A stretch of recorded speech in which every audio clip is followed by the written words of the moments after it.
شعبان کے درمیان میں 15 شعبان کی رات، کون سی رات یہ؟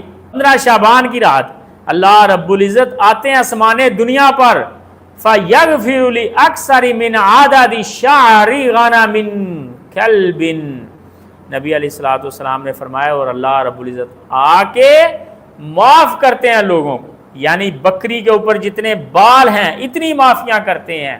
یا جناب نبی علیہ السلام نے فرمایا اللہ رب العزت آ کے خود معافی کا اعلان کر دیں تو میں اس لیے یہاں آیا ہوں، اللہ سے معافی لینے کے لیے۔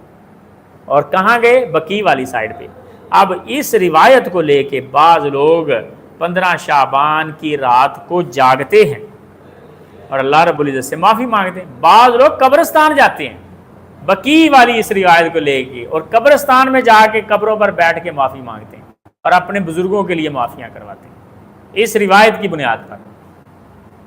اب کیا حکم ہے اس کا؟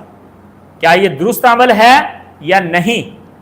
پڑھیں ذرا۔ امام ترمذی کہتے ہیں کہ حدیث عائشہ لا نعرفہ الا من ھذا الوجہ من حدیث الحجاج، کہ حضرت عائشہ کی یہ حدیث صرف اسی سند کے ساتھ آئی ہے، اور اس سند میں جو راوی ہے الحجاج بن ارطاط، حضرت عائشہ کے شاگرد کا شاگرد، چوتھے طبقے پر۔ حضرت عائشہ سے عروہ بیان کرتے ہیں، عروہ سے یحییٰ بیان کرتے ہیں، اور یحییٰ سے یہ حجاج بیان کرتا ہے۔